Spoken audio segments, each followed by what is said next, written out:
ભાભર ખાતે સંવિધાન ગૌરવ યાત્રા નીકળી।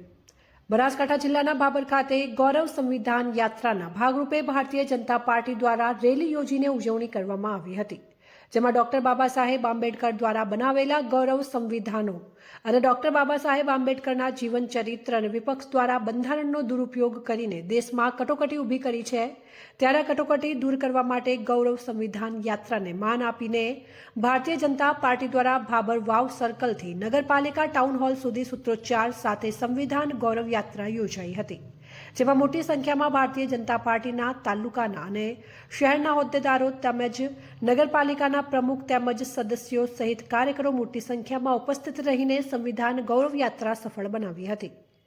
અહેવાલ સોમાભાઈ જેરાવળ, S1 ગુજરાતી ચેનલ, ભાભર, બનાસકાંઠા। માતા કી જય, વંદે માતરમ।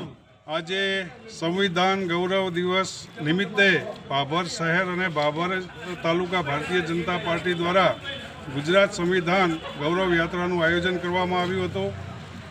આ આપણા દેશનું બંધારણ ડૉક્ટર બાબા સાહેબ આંબેડકરે બનાવ્યું હતું અને આ દેશના બંધારણનું સૌથી વધુ જો કોઈએ અપમાન કર્યું હોય તો એ કોંગ્રેસે કર્યું છે। એનો જીવતો જાગતો નમૂનો જો આપણે જોવો હોય તો કટોકટી છે।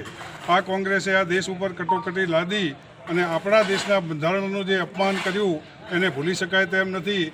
એ કોંગ્રેસ આજે સંવિધાનની વાતો લઈને નીકળી છે, ત્યારે ભારતીય જનતા પાર્ટી દ્વારા લોક જાગૃતિ ફેલાવવા માટે આ સંવિધાનનું ભારતીય જનતા પાર્ટીની સરકાર નરેન્દ્રભાઈ મોદી વડાપ્રધાનશ્રી જ્યારે એને મસ્તક ઉપર લઈ અને એની યાત્રા કરતા હોય ત્યારે અમે સંવિધાનનો ગૌરવ અનુભવીએ છીએ। એના માટે યાત્રા કાઢી છે। ડૉક્ટર બાબા સાહેબ આંબેડકર, જેમનું કોંગ્રેસે ઘણી વખત હળહળતું અપમાન કર્યું છે, એવા ડૉક્ટર બાબા સાહેબ આંબેડકરને એમની સંવિધાનને ઉજાગર કરવા માટે આજે યાત્રા કાઢવામાં આવી છે। અમે ભારતીય જનતા પાર્ટીના કાર્યકર્તાઓ સૌ સંવિધાનનું ગૌરવ કરીએ છીએ, સંવિધાનને નતમસ્તક વંદન કરીએ છીએ। ડૉક્ટર બાબા સાહેબ આંબેડકરને ખૂબ ખૂબ અભિનંદન પાઠવીએ છીએ કે જેમણે આ લોકશાહીના મૂલ્યોનું જતન કરવા માટે બંધારણની રચના કરી। ડૉક્ટર બાબા સાહેબ, ડૉક્ટર બાબા સાહેબ, સંવિધાન, સંવિધાન, ભારત માતા કી।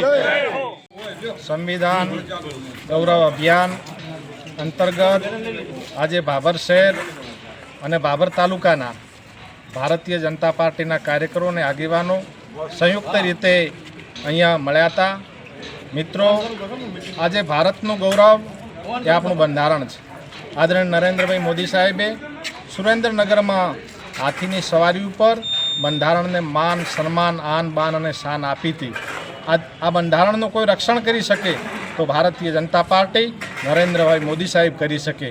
આ દેશની પ્રજાનું, આ બંધારણનું, લોકશાહીનું જતન કરવું કોંગ્રેસના હાથે શક્ય નથી। તમે મિત્રો જોયું, કટોકટી કોણે લાદી? કોંગ્રેસે લાદી। બંધારણનો ભંગ કોણે કર્યો? બંધારણને કોણે તોડ્યું?